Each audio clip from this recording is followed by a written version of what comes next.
Good evening, good night, good morning, good afternoon. Whenever you're listening to this, it is time to talk about WrestleMania Night 1 here on A Plus Productions and A Plus Wrestling.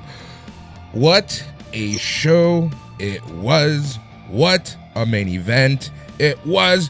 But the real question is, we know that NXT stood and delivered, but did the main roster stand and did they deliver? We're your host, I'm Boris, and as always, I am joined by Matt.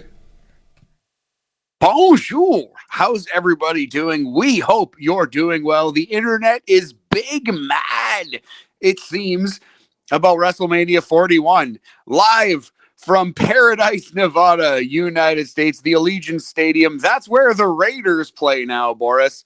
They had a big stadium show. It was WrestleMania. It was night one of a buy one, get one free extravaganza headlined by CM Punk. But you know what? I like this show. I'm shocked by how negative the internet is being about this. What else is new, though? That's like the story of being a wrestling fan. You watch a show, you enjoy it, then you go online and everyone hates it.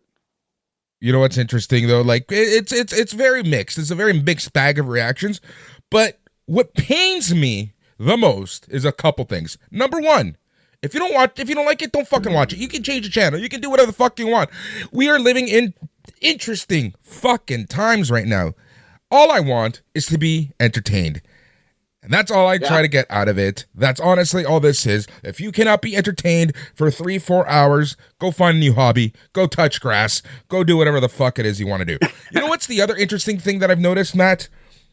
What's that, buddy? It's the fans complaining the most. I'm on other group chats, right? With some, performers, with some announcers, with some other podcasters, and anyone who kind of is on that side of the fence is praising everyone and praising the entertainers, and everything is so happy. But it's the fans, the people who are supposed to be entertained, the target audience, are the ones who are complaining the most sometimes. And it baffles me. It honestly baffles me. We're at a very weird place with many different forms of entertainment, but especially wrestling. You're so right, man. I had a house full of like casual-ish to like barely casual fans. Some people who only watch it with us when we do this every couple months, and everyone liked it. Everyone thought it was a great show, and the closer you are to the bubble, the closer you are to the elephant of wrestling, the less of a chance, I guess, like you have to see it. But I don't know, like actual performers, actual people in the business did enjoy it, but that doesn't necessarily mean that it's good. It has to translate. You know what I mean? So I'm like open to hearing reasons why this show people might think it was bad, but it feels like a lot of preconceived notions. Like, we didn't like Jey Uso, we didn't think he was worthy of the world title, so when he won, that match was terrible. We don't like the New Day, so when the build sucked, hence therefore the match will be shitty, and was shitty. Exactly. Like a lot of people decide going into the show how they're gonna feel, and then they just confirmation bias. But whatever. This was not the best WrestleMania of all time. This was not WrestleMania X7. This was not WrestleMania 19. This was not one of the greats of all time. But this was a watchable show, top to bottom. Probably the main event was the best match on the show and of the weekend so far. Top to bottom, I think NXT was better. But this was still a good WrestleMania with a bunch of good matches. Like I said, I think you said it best, right? You watched it with casuals. I had the pleasure of watching it with some casuals as well. And the overall feeling was, hey, this was fun. This is a good way to spend 4 hours, right? And again, I'm not trying to shit on anyone. It's just like, it's baffling sometimes, man. It's just baffling sometimes how negative people can be on something that's supposed to entertain you, especially, as I said, when the world is in such weird times, man. It's in such weird times. It's so hard to find something that you can honestly be entertained about. But again, I'm not trying to shit on anyone. It's just like, it just baffles me. It just baffles me sometimes. Was this show perfect? Fuck no. But it was good enough, right? It was good enough. I had fun, and here I am talking about it with a good buddy. Matt, let's just jump right into it. We're going to skip the entire pre-show because there wasn't really much to it. Actually, before we even do that, let's talk about the big news that we touched on earlier. Sure. Because as we recorded the NXT Stand and Deliver show on NXT Talk here on A Plus Wrestling and A Plus Productions, the announcement wasn't even made. It was literally minutes after I stopped recording and started editing, the little editing that we do after a show, aka making sure it sounds good. Did the announcement come out? World Wrestling Entertainment and TKO have officially acquired AAA Lucha Libre from Mexico. Man, initial thoughts on that. That's a big one. That promotion has been going on longer than WWE. That is the oldest, longest running, arguably most prestigious wrestling promotion in the history of the earth. They're the only thing worldwide, I would say, that compares to WWE at all in terms of scope, in terms of the amount of shows they put on, the size of the shows that they put on, and the history that they have. They're the only promotion that's even close to WWE, including Japan, including friggin' Antarctica, wherever you want to go in the history of the world. AAA is the one that's up there with WWE, and WWE bought it. That's a shocking, huge professional wrestling story. And they kind of tucked it in there. But for current day wrestling fans, I feel like the biggest issues are what happens with the AAA like tape library. Are we going to get a bunch of history and a bunch of, I don't know, like anniversario shows? You can pronounce that word far better than I. Onto like on Peacock and stuff and on Netflix. And what's going to happen to the AAA wrestlers, namely El Hijo del Vikingo, who is the best luchador on the face of the earth and could easily walk into WWE and be a huge star if he's healthy, because he's very injury prone, sadly. But there's a lot of intrigue. This is a huge promotion. Boris, as a Latino man and a Lucha Libre fan, how do you feel about this? This is crazy, man. I never would have dreamt a day where World Wrestling Entertainment owns AAA. Man, I remember the original When Worlds Collide back with the WCW show, right? And I never would have thought that 30 plus years later or 30 years later, here we are where World Wrestling Entertainment announces that they have acquired it. So let's talk about this a little bit, right? So we talked about this a little bit on our group chat. When WCW was acquired, right? They acquired all the assets, all the IP, the tape library, but not the contracts of the wrestlers, right? So they had to buy out the contracts, and that's why some wrestlers opted to just sit at home, right? So I'm very interested to get more details on the business end of it. I would assume that what we're getting is the IP, the assets, tape library, but with El Hijo del Vikingo, who just so happened to be called Vikingo today, he already got the WWE name treatment. I have a feeling that some wrestlers are coming with the deal. But here's a wrestler, to me, you know who the AAA Mega Champion is right now? Who's that, buddy? Alberto El Patron.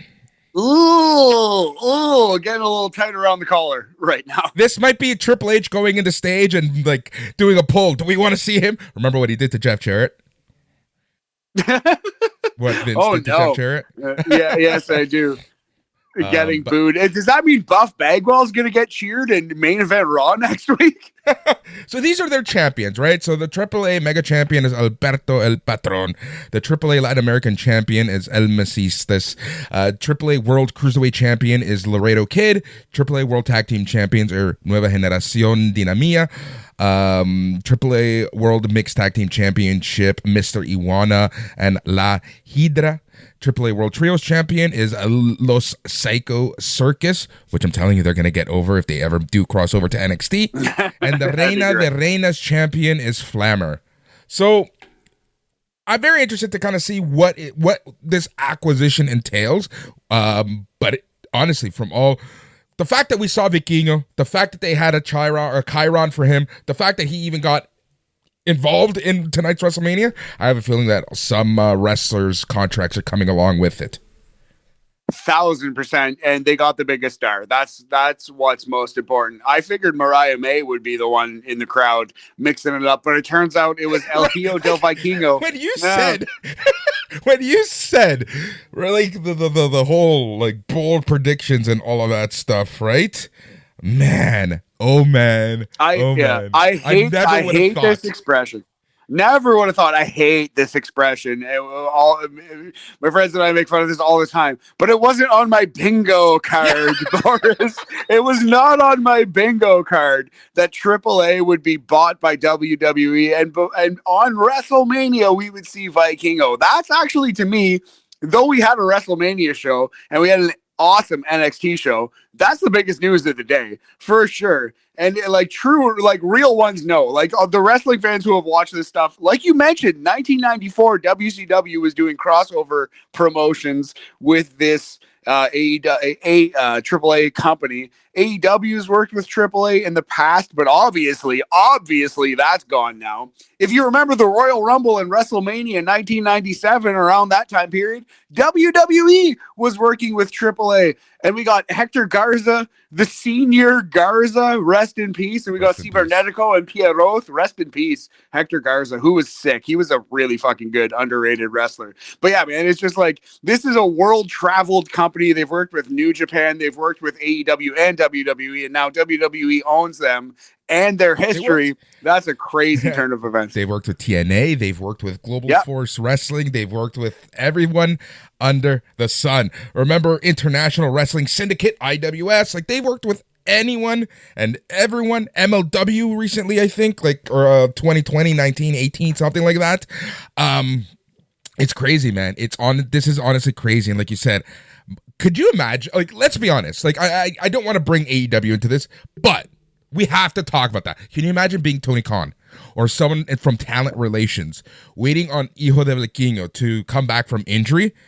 Not only do you hear that AAA was bought out, but you see him on WWE TV.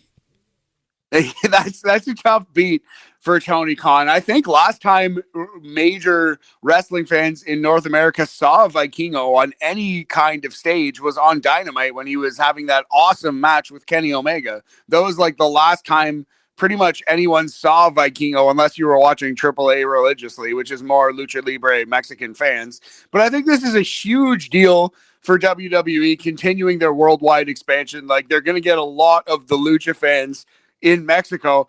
And Boris, I'm sure you've noticed, I'm sure everyone listening to this have noticed, they're treating luchadors with a lot more respect than they used to. They're bringing in these masked wrestlers and they're keeping their masks and their characters and their overall presentation far more than they used to. So this feels to me, now that we see this, it's officially announced, it's happened, it's done, it's sealed, it's delivered. It's like, oh yeah, maybe that's why they've been treating the Pentagons and the Ray Phoenixes with so much respect and dignity, because they knew that they were, it was coming. Yeah, look at the respect and dignity that they have been treating the luchador of luchadors, El Gran Americano, with respect. That should have told you how close they were to a deal with AAA. The fact that they talked about his heritage and where he came from. But for real though, like, is Sam Adonis not a AAA wrestler? Like, is that he's a luchador anyway? So like, there you go. Sam Adonis was doing the Grande Americano gimmick for the last 10 years. He predates Trump, doesn't he? Yep. Trump stole Sam Adonis's gimmick, Boris, and now Grande Americano. Sam Adonis tag team confirmed. Oh my God. Sam Adonis is going to pin JD Vance and win the vice presidency. Confirmed. Next WrestleMania. Book it. And win the basketball base that was broken in the White House earlier this week. Oh no. The college. Yeah. Was it the college basketball tournament trophy? The March Madness trophy? Oh my God. Oh my God. What is. Oh, but the biggest news of them all is, Matt, not only has WWE already acquired the tape live, you know what?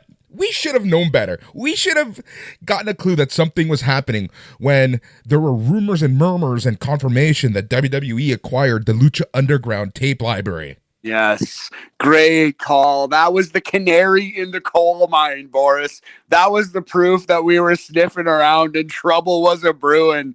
But yeah, it's just an interesting turn of events, man. It harkens back to the days when Vince McMahon was buying up all the promotions, not only in the 80s, but in the 2010s when he started buying up all the footage of all these places to throw on his network. It kind of feels like old times around here, you know. Triple H done bought him a wrestling company. And you know what was announced earlier tonight? What's that, buddy?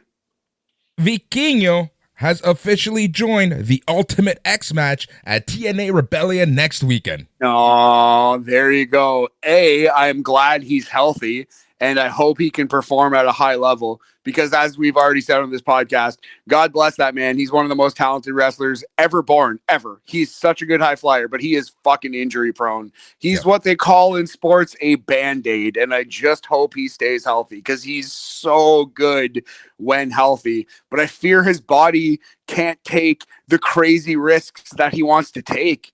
But as long as he's healthy, that's one of the great wrestlers in the world. And, of course, TNA, who's working with WWE. They got them in the pocket, too. What a world to live in, man. Tough beat for Tony Khan this weekend. Tough weekend to be a Khan family member. Yep. All right. Let us jump to WWE Wrestlemania Night 1. We're going to jump right into it because there wasn't too much happening in the kickoff outside of the big AAA announcement. We got some cool video essays.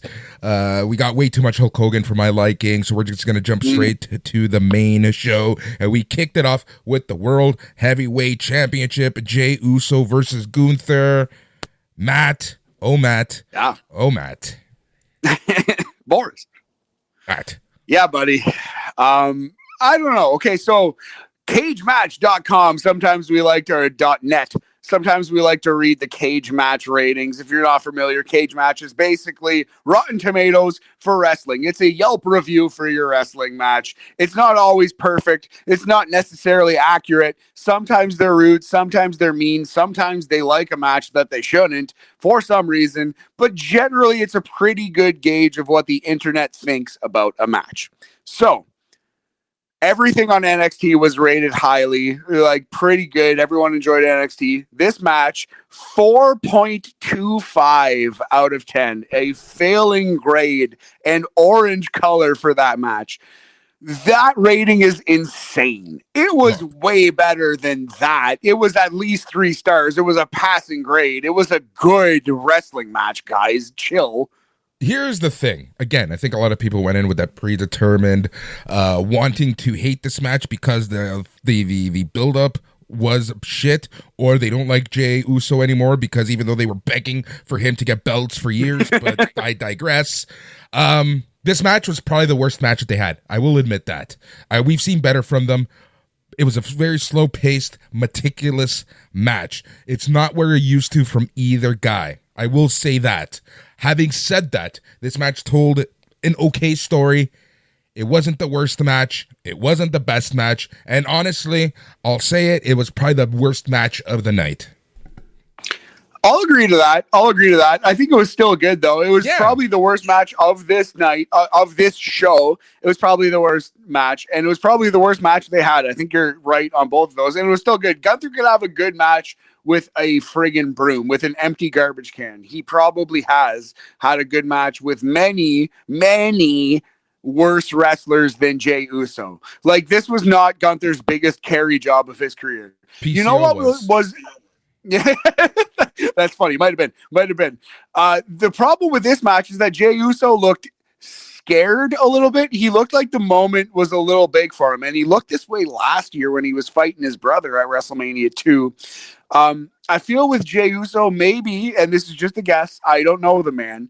I wonder if he lets the internet and the chatter get to him. And he came into this match with a lot less confidence than you would want somebody winning the fucking WWE World Heavyweight title at WrestleMania, right? Like, did it not seem like he was like sad and tentative and slow and scared in this match? Am I wrong?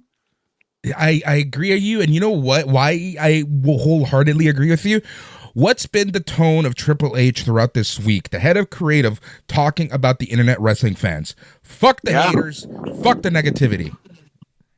Yeah, but he did mention that maybe Jey Uso's not the best wrestler in the Yeah. ring. And if you're Jey Uso reading that, you're like, well, Jesus Christ. Yeah. I guess I am doing something poorly. You know what I mean? Like, Yep. I feel bad for Uso. I don't think he's going to have a very long reign here. I think it's been kind of set off in a bad way. And this match is going to be historically underrated. People are going to go look back on this, on the cage match rating, and say, oh, this was a shitty match. And kind of that's going to become a self-fulfilling prophecy. But it wasn't that bad, although Jey Uso had no confidence. He visibly was kind of like shaken and scared.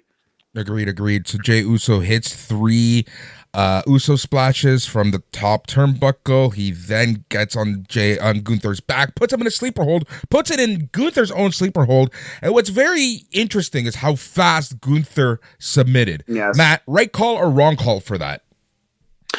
The storytelling that was happening there, where like Gunther knows how deadly this hold is. He doesn't want to pass out and die on fucking WrestleMania. It's a dangerous hold. He's getting choked out. He has no escape. He has to tap. I understand, but that's the kind of thing that's better on paper than in practice. In practice, it was just like, why did this man who's been a killer for the last 300 days tap out in seconds to a weekly applied sleeper? You know what I mean? But I could see writing out that idea, and I liked the idea, but it didn't really come across at all. Agreed. Weird ending. Jey Uso, your new world heavyweight champion. And I do agree with you that I think it's going to be a very, very interesting reign. He needs to have a big program going into Backlash, whether it be Gunther again or someone else, I don't even know who it could be.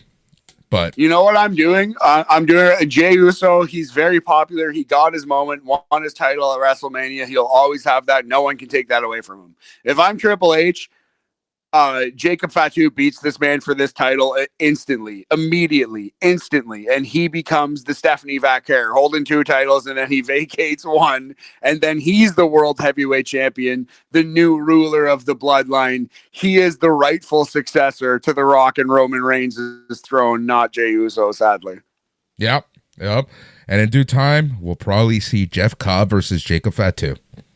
By God, hook into my veins. Let's go. That sounds sick. War Raiders, Eric and Ivar, your tag team champions versus the New Day's Kofi Kingston and Xavier Woods wearing their Giant Gonzalez-inspired getup.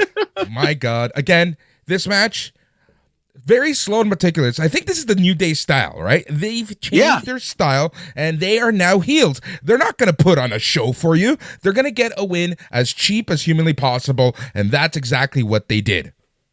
And you still saw some of that War Raiders fat boy cruiserweight action for us. And I say that with love. As a fat boy, let's go. Husky, flippy, little boys. Those are the War Raiders. Okay, so cagematch.net has this at 4.11 out of 10 currently. That's disgusting. That's the first match rating kind of made me sour. This one actively makes me angry. That's one of the dumbest ratings I've ever seen on this fucking website. This match was so much better than 4.11. That is a fucking disgrace and an insult to these 4 wrestlers. Y'all who are voting on this watch too much wrestling, and you need to touch grass, like Boris has already said on this podcast. Was this the greatest match of all time? No. Was it like a decent Raw match? Probably, yeah. But it was still a good wrestling match compared to all of the wrestling that has ever happened in the history of the world. The New Day looked good. I liked the War Raiders. I liked the story of this match, which was that Ivar is this big ass-kicking healthy machine, and Eric is coming off neck surgery. So Eric is the War Raider who you must target, and you must target his neck. It's like these guys are, if you were playing a wrestling game, these guys are like grapple attacks 10, striking attacks 10, speed 5, durability 0. Yes, neck rating 1. The neck rating has the red bar, and it's just like at the start it's of the match. The deep dark red at the start of the match. And that's how you have to attack these guys. But if you get caught by their power moves, power 10, grapple 10, they're going to kill you. And I liked this story. I thought this was a cleverly laid out match. I've done my Xavier Woods rant before, but in case you haven't heard it, Xavier Woods is the king of laying out matches. Xavier Woods is not a great in-ring athlete.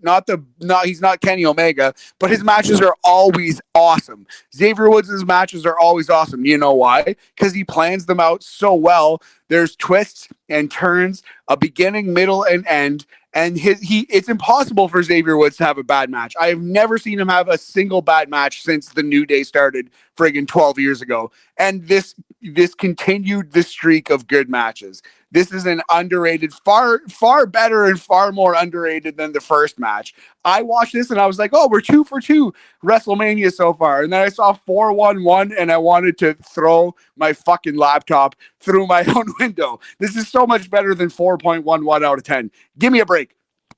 The War Raiders went for the War Machine finisher on Woods. Kingston trips Ivar while he was going for the springboard. Ivar sold the back of his neck. The New Day hits the Daylight finisher and then get the win to become the new champs. And I love the fact that they are the shitbag heels. They cheated to win, and they end up running away with the titles. Always a classic move. The heels who cheat and are shitty, they run away with the titles, and that's how you know that they didn't earn it, and revenge is to come. I mean, I don't know. I think wrestling fans need to be a little nicer. I think we all need to be a little nicer across the board. That's probably true to say. This was a good wrestling match. Give it a chance. Enough is enough, and it's time for a change. Naomi versus Jade Cargill. What's next? Naomi rocking that Owen Hart style caution tape gear. Jason Sensation, be proud. It was a Jason Sensation like entrance, like 2 people just holding up. It was like the worst high school football entrance known to man. And I love how her song went from like to like metal. Yeah, that's how you know she's a heel. She's an angry heel. All angry heels get death metal or something adjacent to it. Cannibal Corpse. There you go. So Boris, I actually saw you say this was one of Jade's best matches in her career. Not one of. It was her best. Wow, number 1 overall ever. Well, how do you compare 2-minute matches, right, to this? Yeah, you're right. I think her match is probably the only one. Sorry. How do you compare a 2-minute squash to this 9-minute, 20-second classic? Yeah. No, Naomi got a little more than squash. This wasn't fucking Goldberg versus Rocco Rock of the This is more Goldberg versus William Regal. Yeah, kind of in that world. I agree with that. Okay, I love this. Don't be asshole fans. No, okay. This reminded me of Jade Cargill's matches versus Chris Statlander in AEW. That Chris Statlander actually won, but I do think were probably Jade Cargill's best matches. That's definitely on that level, if not better. Like you said, cagematch.net 6.14 out of 10, best match on the show so far, and a passing grade at least. I'm inclined to agree with that. 6 out of 10 is 3 out of 5. I'd probably give that like 3 stars. Yeah, it sounds about right. Naomi puts a submission hold on the mat. Jade powers out of it and puts her in the electric chair position. I wasn't sure where they were going to go with this, but she ends up turning Naomi around, hits a power bomb, and then hits a Jaded for the win. Really cool ending, really scary ending. Wasn't sure where they were going with it. And I think we're all lucky Naomi's a good wrestler.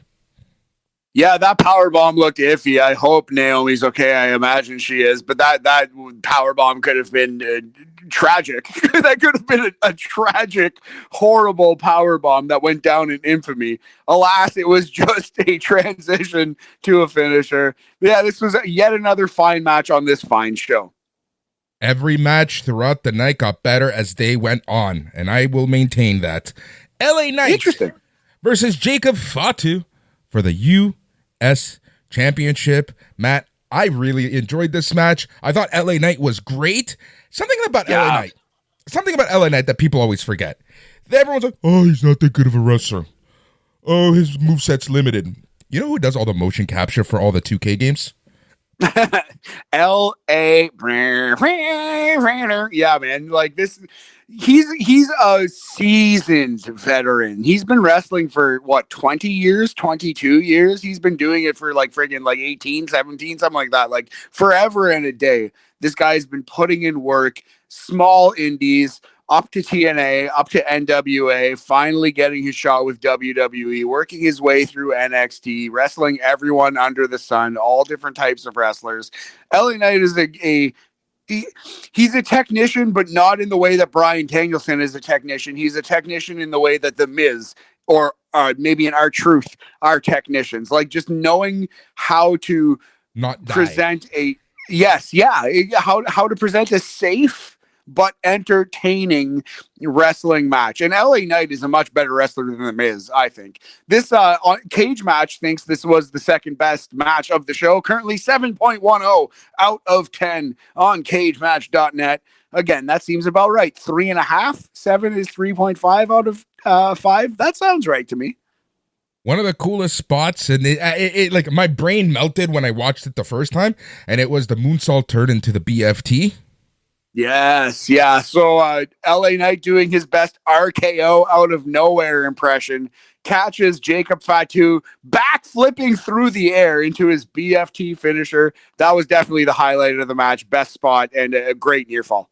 Yeah, Fatu said, fuck it, kicks his ass a little more, and then hits his double jump moonsault a couple times to get the win in 10 minutes, 40 seconds to become the U.S. champion, with Haku celebrating with him. And I swear to God, Jacob Fatu was like, who the fuck is this old guy? Like, there was very little acknowledgement.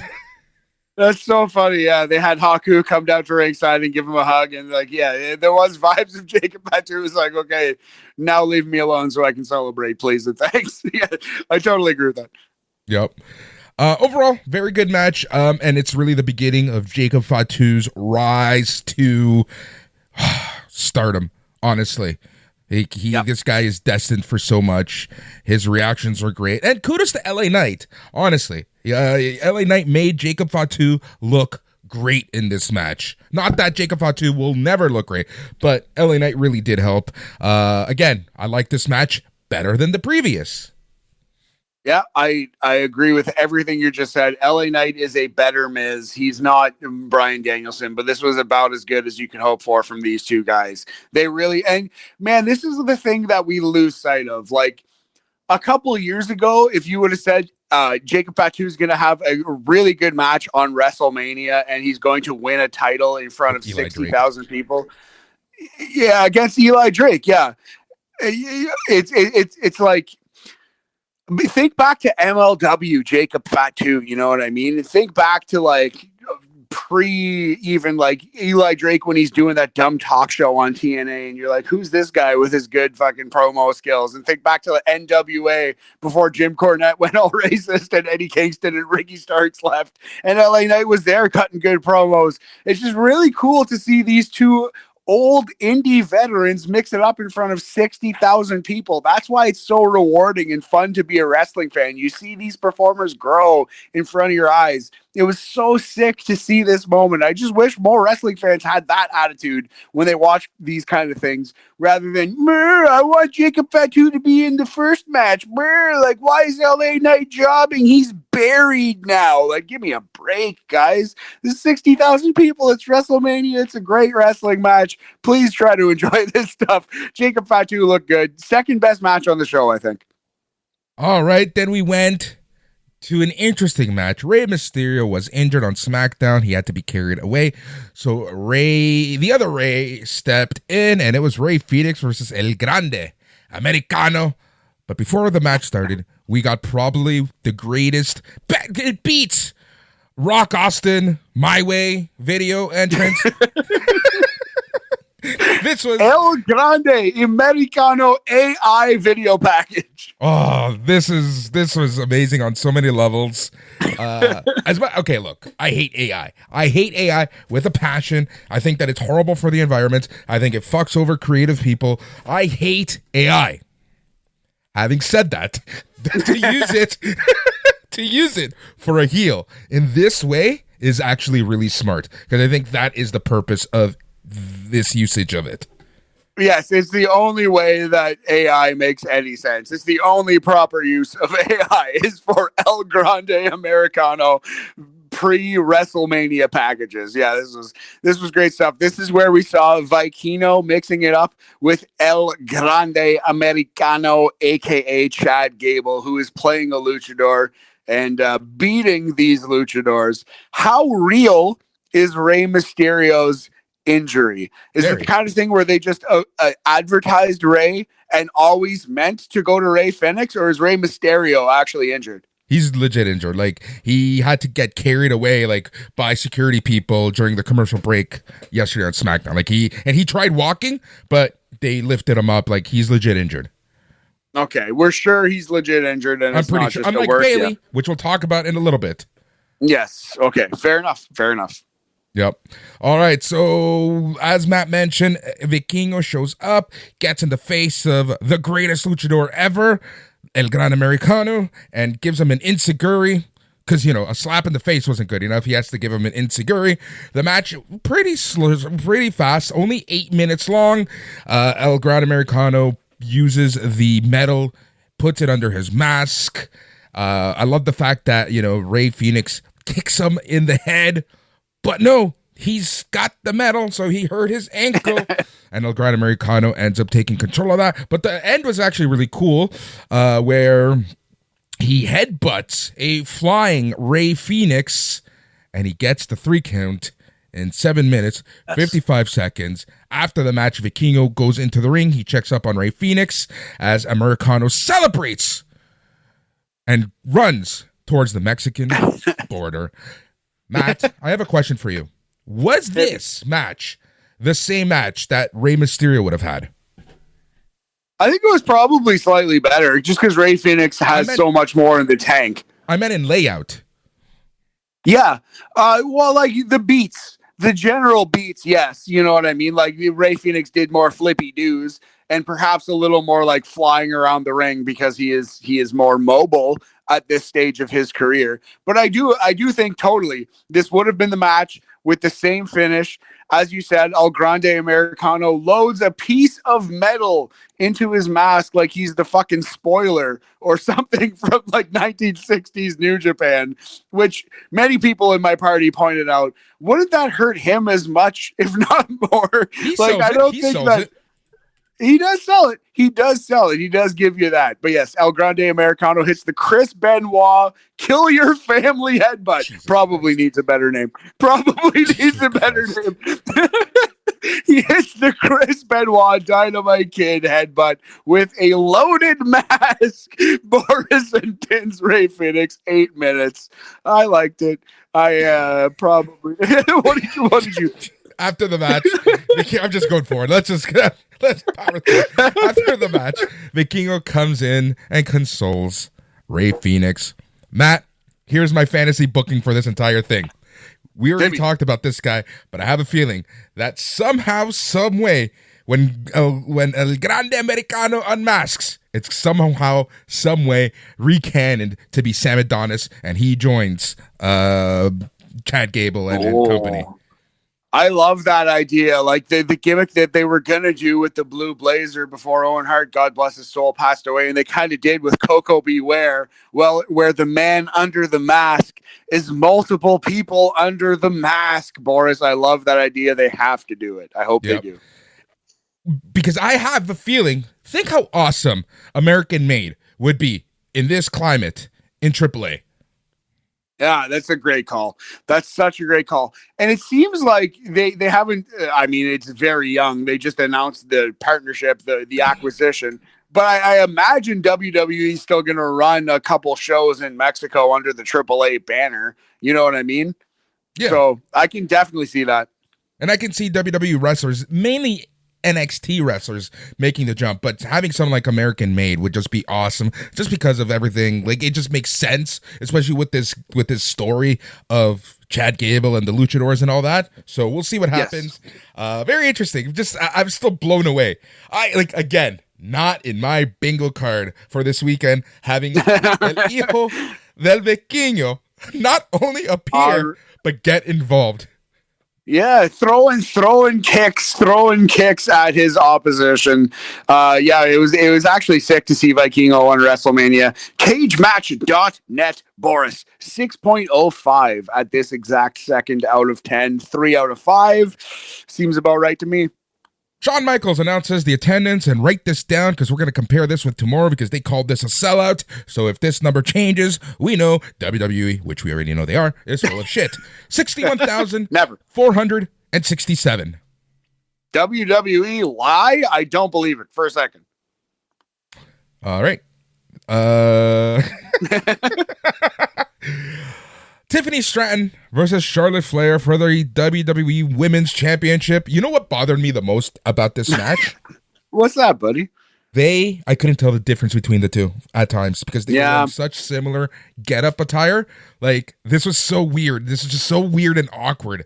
Having said that, the match was good. I really fucking enjoyed it. This is Charlotte Flair. Everyone who hates on Charlotte Flair, shut the fuck up. She is a great in-ring wrestler. She makes stars. You go up and down the list of amazing women wrestlers, and who do they typically have the best match with? Charlotte Flair. This is the type of match that puts Tiffany Stratton, who a lot of people were doubting her abilities, a lot of people were doubting this title run. This is how you make stars moving forward. And Charlotte Flair did the right thing, took the L, and put Tiffany Stratton over. Yeah, I agree. I do think this was a good match. The meanest thing I saw about this match was that someone wrote Charlotte Flair's looking like Tetsuya Naito these days, which is rude. No, she's not. She's not that bad. God bless Naito. Naito's done. He can barely move. Charlotte's a far cry from Naito level, you know? Stratton avoids a finisher from Charlotte Flair, the figure eight.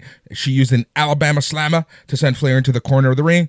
She hits a rolling senton, then hits the prettiest moonsault ever for the win. Man, Tiffany Stratton looked beat up after the match. She had like a huge bruise on her forehead with a little bit of blood. Her teeth look mangled. I really want to know what happened to her teeth.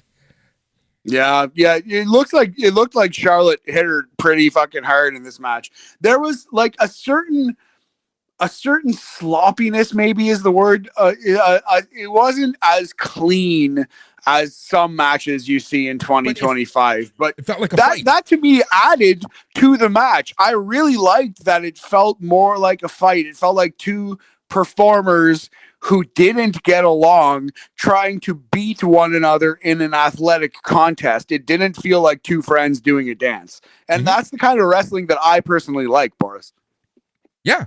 Absolutely agreed. This was typical to Shawn Michaels, Bret Hart, Survivor Series 97, where they were giving each other just some extra punches for the sake of it. Exactly. Laying it in, making them potatoes freaking count. So yeah, Cage Match has this at 19 minutes and 9 seconds. Tiffany wins, and it was 6.25 at this moment out of 10. That's a little low, actually. I like a raw, hard-hitting match. And though this was maybe a little sloppy, maybe a little clumsy, if you wanted to be a dick about it, I still enjoyed it for what it was. I thought it was very good. I would go 3.5, like 7 out of 10 at least for this one. You know, like at least give them a 7. Hard 7. I think Boris's classic hard 7, I think is a fair score to give. Yeah, no, honestly. And like, again, like you just, I don't know I don't know when Charlotte Flair turned into, you know, the like this weird hate that people have, like the John Cena of the women's division. Probably somewhat deserved, because anytime she comes back, she always gets the opportunities, yada, yada, yada. But well, like I said, typically speaking, a lot of female wrestlers have their best matches against Charlotte. So that has something to say about Charlotte's in-ring ability. It's a really good point. If you look at the list of the best women's wrestlers in the history of WWE, a lot of them have their best, or at least a top 2 or top 3 match against Charlotte Flair. That's such a good point, man. And if you're a detractor of Charlotte Flair, remember that she's not that bad. But if you are frustrated with her getting opportunities ahead of the Zelina Vegas, ahead of the Alba Fires, who are hardworking, awesome, talented women in that division, I also kind of understand that. That's a fair point. It is true. It's true. It happens. Yeah, it happens, right? But sometimes you just need that go-to person, and unfortunately, fortunately, depends who you are and how you see the situation. Charlotte Flair is that person. Becky Lynch is that person. Bayley is that person. People get mad when Bayley randomly shows up back. I know she's losing a lot now, but people don't complain when she's in the title picture a lot, right?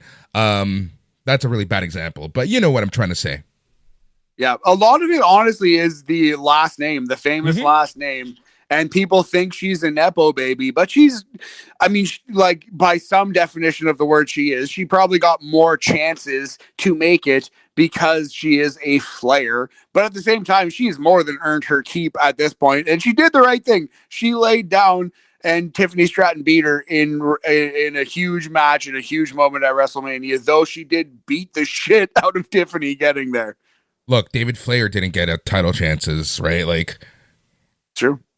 She had to earn her spot. Yeah, David Flair got like the U.S. title and got obliterated by Chris Benoit. How many times can we bring him up on this podcast? Jesus Christ. Yeah. To get the Hall of Fame ceremony stuff, we got the recap. Yep. Triple H, Bret Hart, Steve Austin, Michelle McCool, Fred Typhoon Ottman, and the family of the late, great John Earthquake Tenta were on stage. Lex Luger wasn't there, but notably, I wanted to bring up the fact that at Lex Luger's induction, he did mention that he took a fall, and I have a feeling that it was worse than assumed. That's sad. Hope Lex is okay. It was nice to see some people. Bret Hart looked like he was so over it and just wanted to stretch his legs out and watch the Winnipeg Jets versus St. Louis Blues game. Bret Hart's the best. I'm sure he murmured, "Fuck you, Bill Goldberg." Yeah, mad that Triple H refused to job to him in Poughkeepsie, New York in late 97. Roman Reigns versus CM Punk with Paul Heyman versus Seth Rollins. Matt, this match was awesome. Yeah, great match. I would say with like the stakes and with what happened, though I think it's a little cheesy and a little bit like twist for the sake of a twist. A little bit, just a little bit Vince Russo-ish, I dare say. I still think, all things considered, this was a classic, all-time classic. I would have it at like 9 out of 10 minimum. CageMatch.net 8.69, nice, out of 10 right now. That sounds right to me, Boris.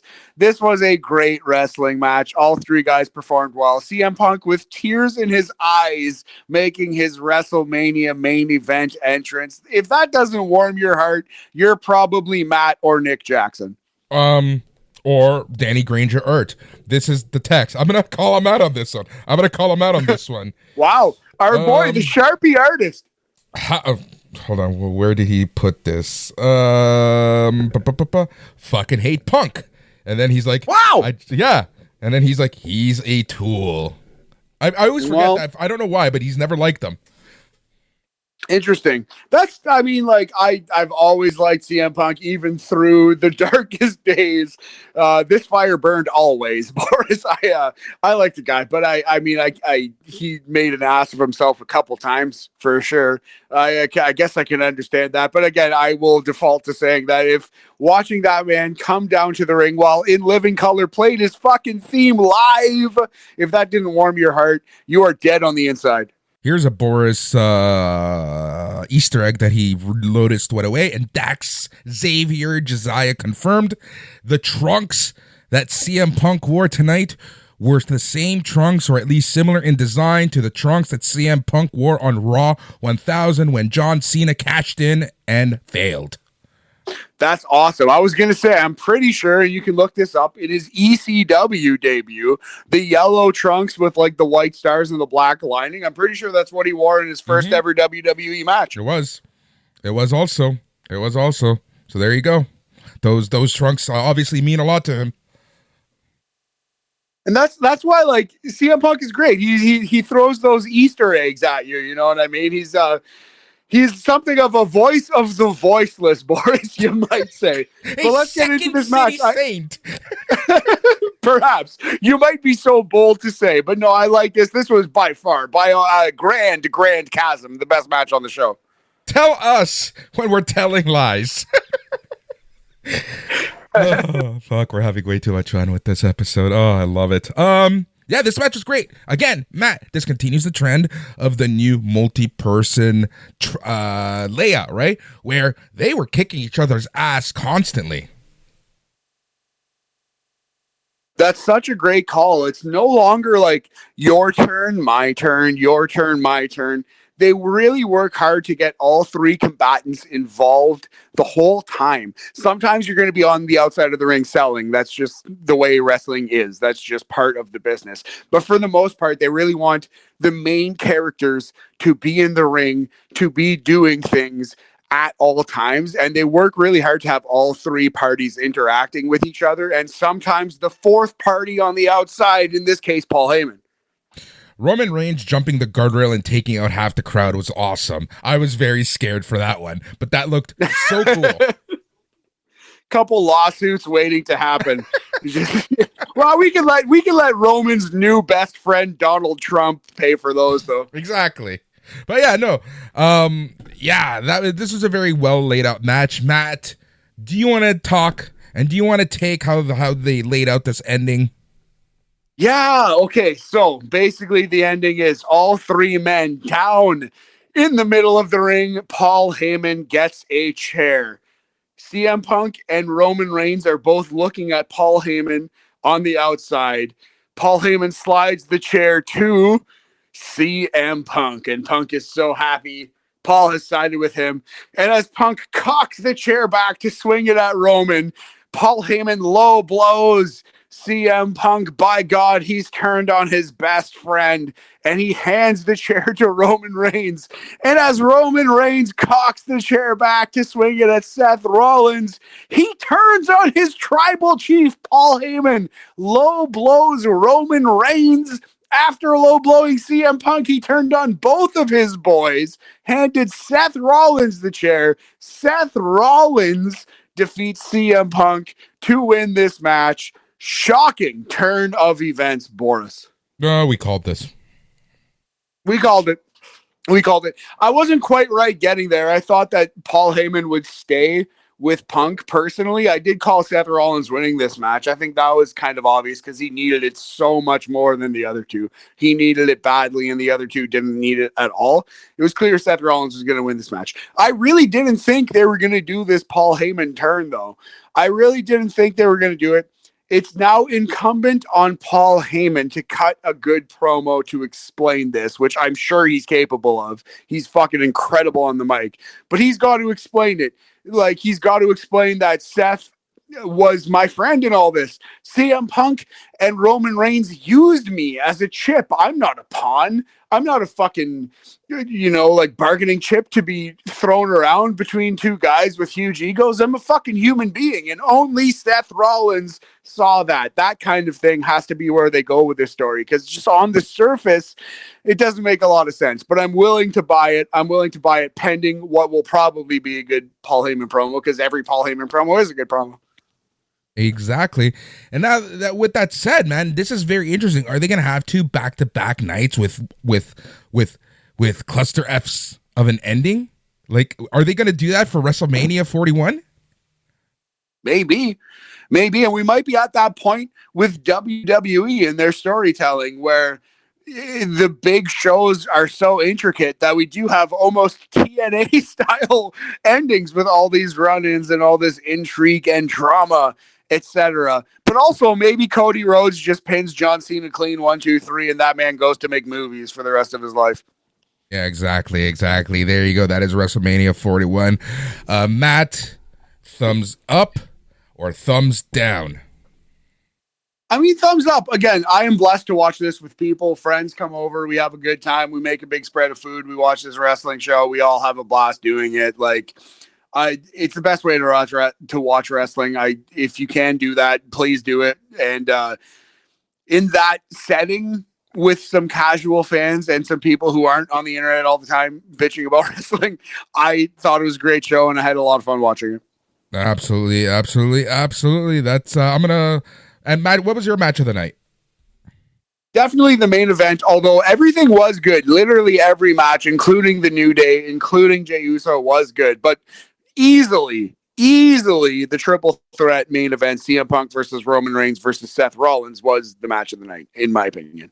All right, I give this show also a thumbs up because we don't like doing thumbs in the middle. So if I had gun to my head, I would have to give this show a thumbs up.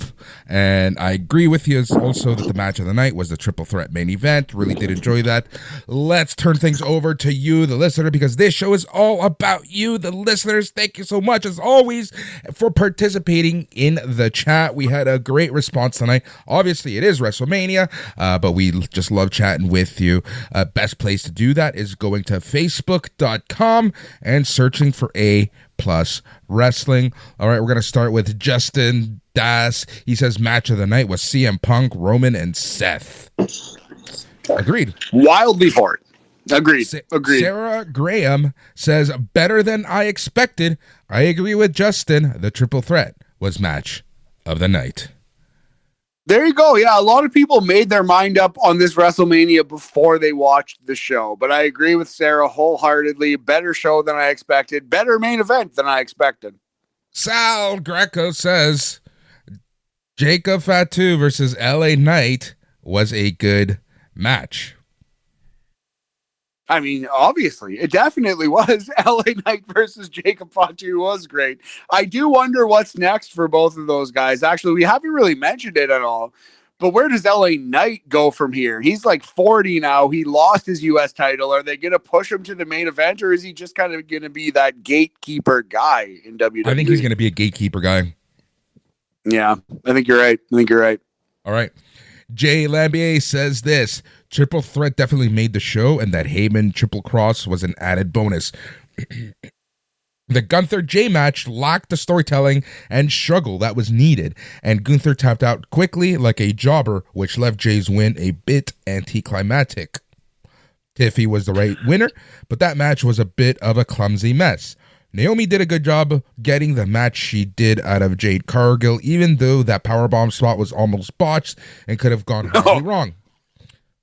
Botch is a strong word, but sure. And of course, Jacob Fatu, the upcoming star, rightfully won the U.S. title.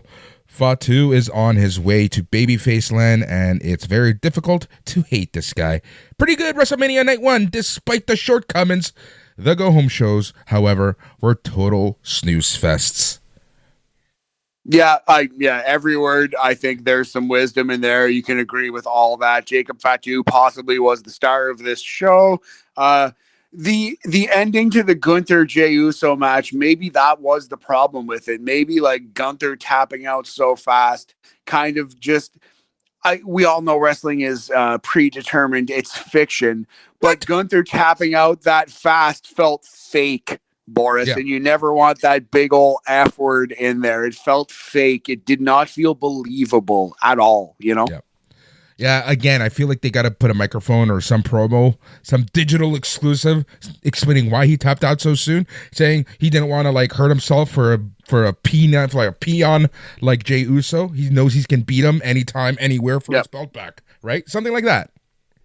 Something like that. Even just like he knows, because he employs the sleeper, the rear naked choke. He knows how deadly it is. Maybe he psyched himself out and tapped out too early because he knows how deadly that hold is. But they could do a good job with, like, they have to kind of explain that one a little bit, maybe. All right, this one's an interesting one. This one's my buddy, Karts McCartney. After the initial yeet entrance, the crowd was dead for the first few matches, but woke up as the night went on.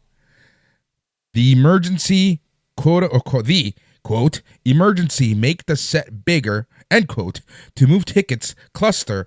Unsold ticks behind the set didn't work as it hid the limited pyro going off behind it. I'm going to stop right there. I'm going to call foul on that. You're getting a yellow card, Karts. You do You're realize. carding your buddy? You do I don't care. If you say stupid things, I'm going to call you out on it. I don't care. First of all, I love the yellow red card system for feedback in our podcast. Amazing. Great development. Please continue. And it's funny because I know him through the Red Patch Boys. That's what makes it even funnier. It's even better. All right, Karts. These sets are finalized months before. They were not going to sell those tickets regardless. They did not make the set bigger because they weren't moving tickets. I saw this theory on the web earlier this week. This was some of the comments I was alluding to during my initial rant in the previous show about the IWC this week. Like no, the business and shows, they don't work like that. You can't just on the fly make sets bigger. Yeah, it seems like that would be extremely fucking hard to do. I think you're probably correct in that, Boris. Like, how the fuck could they? All right, let's see if he gets another yellow to make this a red card. All right, cards. Triple threat was great. Storytelling, performances, everything. Match of the night. Okay, you're safe. Tiffany and Charlotte delivered. Excellent match of the night runner-up. Tiff lost a tooth, showing the stiffness of the match. Yeah. Right, cool. Let's continue. She may have. Yeah. Daylight time hurt the visuals as the lighting and graphics are drowned by the sunlight coming in. Fatu's entrance isn't intimidating in daylight. All right, your points are getting better there, Karts. Jackie Redmond. I like your buddy. I know. He's a cool guy. He's a really cool guy. I actually went to Greektown with him last year. Oh, nice. Jackie Redmond is a perfect 10. Cool. Got to get that comment in. Yeah, no argument really on my side here. Continue. Shirt guy. Green shirt guy doesn't like luchador wrestling as he left for a washroom break during the El Gran Americano match. I didn't even notice. No, I'm not looking at the fence. I was busy thinking about El Grande Americano and possibly also Jackie Redmond. Please continue.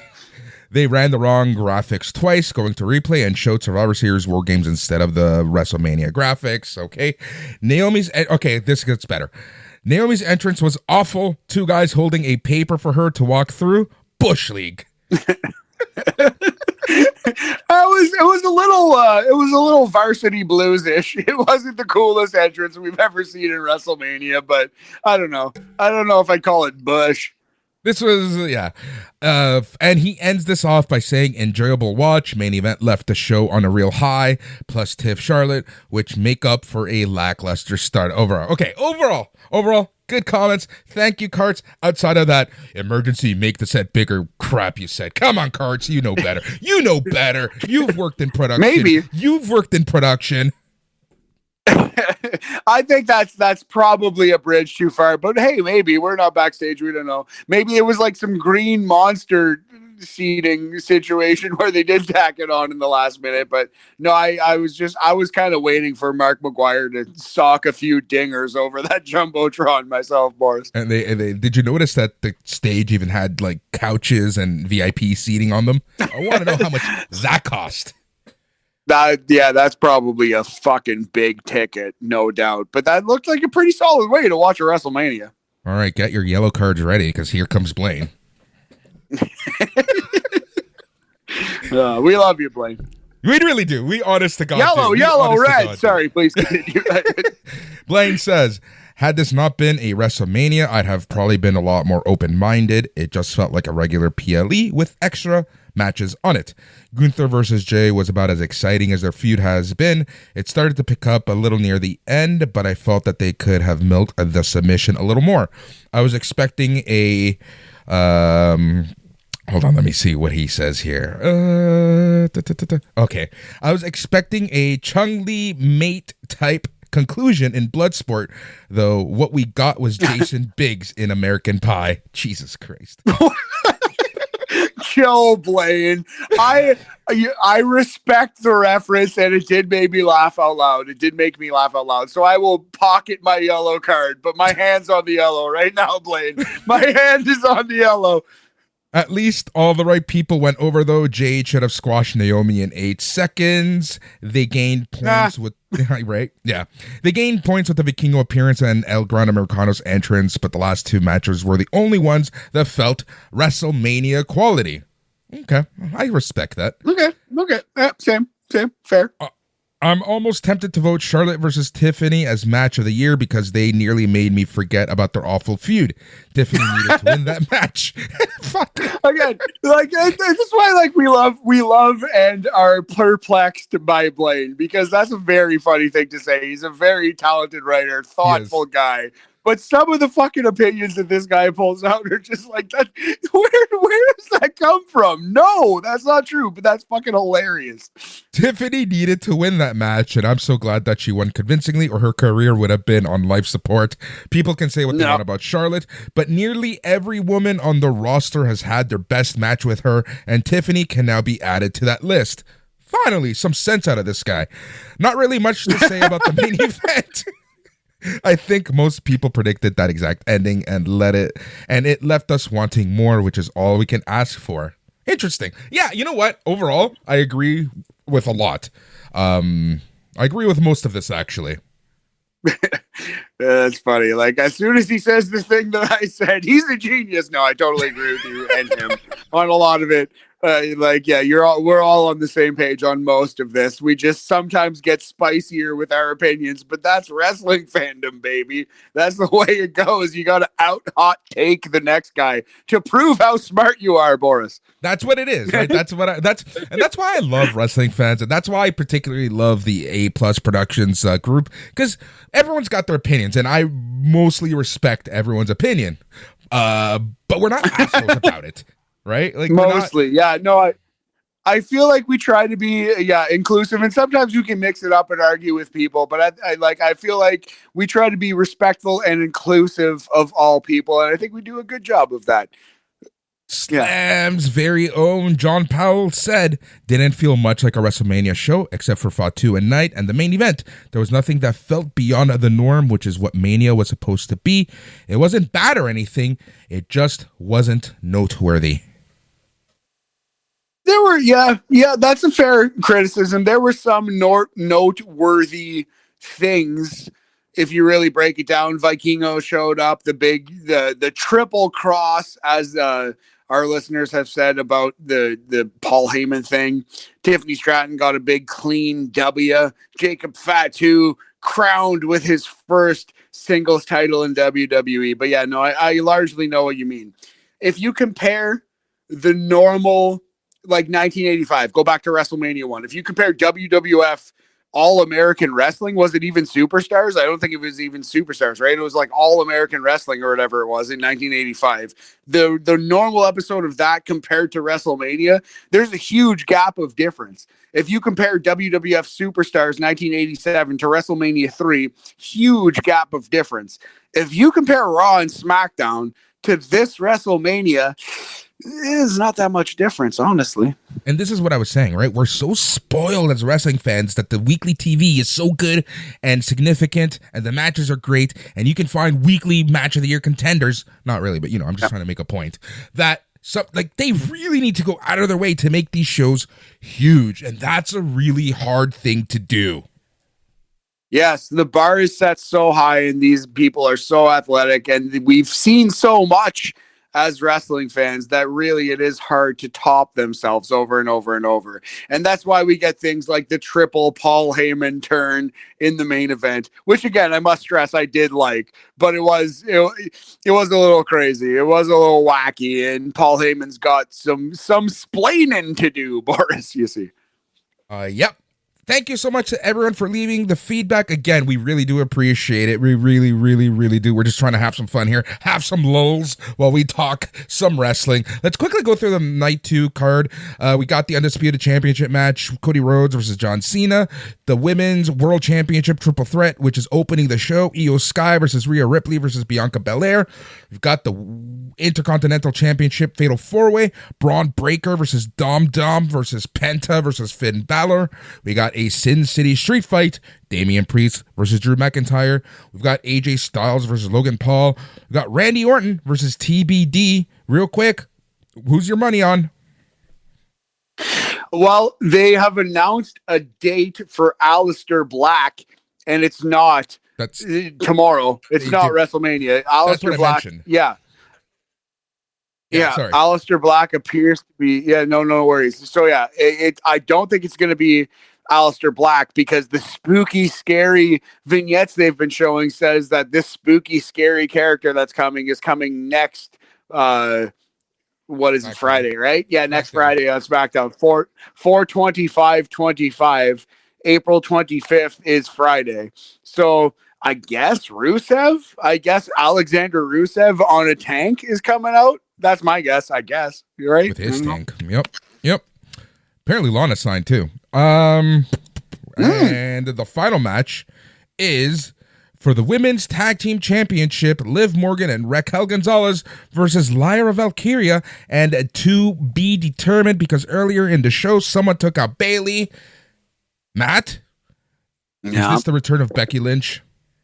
I think so. I think the man is coming back in the Irish Lass tag team. By God, Boris, fucking Aaron Go bras and Aaron Go ladies as well. I think it's going to be the Irish Lass tag team of Becky and Lyra kicking some butt and winning them tag team title belts. The lasses who kick asses. Let's go. I love it. All righty, there you go. That is that. We are going to be coming back to you after WrestleMania Night 2, and we're going to be giving you a hard 15 minutes on why Cody Rhodes versus John Cena ended the way it did. I'm sure. It's going to be a nutty ending. I just feel it. I can just feel it. I can feel it. It's going to be weird. Yeah, it seems like John Cena is sticking around for a little bit at least. Seems like he's booked for Backlash. He's booked for the next Raw. Wouldn't shock me in the least to see him pin Cody Rhodes. Maybe they do. They could do any number of things after that. I'm thinking that Cody puts his career against John Cena and wins the title back immediately, and then John Cena goes away. That's almost anticlimactic. I hope I'm wrong. That's just kind of my read on the situation. But I would bet money. I would bet a lot of your money, Boris, that John Cena beats Cody Rhodes tomorrow. I love it so much. All right, Matt, any final words before we log off for the evening? This was a good show. Enjoy wrestling and try to find your people who watch wrestling with you. If that's your wife and kids or your husband and kids or like your friends who come over, or if you're in a college dorm, or if you're in high school and some of your buddies want to come by and watch it, whatever it is, try to find your people and watch wrestling with them. You will like wrestling more. Absolutely. Watching it in a group is so much better. And again, we really do appreciate everyone's comments, everyone's chats, everyone's everything. It's honestly, it's what fuels me. It's what fuels me to keep doing this show after the past few months. I cannot stress how over it I was, but it was honestly people like the Blaines, like the Jakes, like anyone else who's messaged, honestly, who kept me wanting to do this. So again, thank you so much. Yeah. The best place to reach us is by going to facebook.com and searching for A Plus Wrestling. You can also find out about all things A Plus Wrestling and A Plus Production. Sorry, facebook.com. I fucked that up. The best place nice to find all of the information for A Plus Productions is by going to aplusproductions.com, and you'll be able to find all of our feeds there. There are only two feeds now, A Plus Productions and A Plus Wrestling, and you'll figure out why in a few months it is like that. But we have merged all the other feeds into the A Plus Productions feed. If you want to be part of the conversation, the best way to do that is by going to Facebook, facebook.com, and searching for A Plus Productions. Matt, it's time for sleep. It's time to recharge. It is Easter. And yeah, man, we are going to be back tomorrow night or Monday morning talking WrestleMania Night 2. Again, on behalf of the entire A Plus Productions crew, thank you so much for listening. We appreciate you all. But most importantly, touch grass and stay tranquilo. Happy Easter. Shout out Jesus of Nazareth. If Jesus can come back in 3 days, why can't we? Goodbye.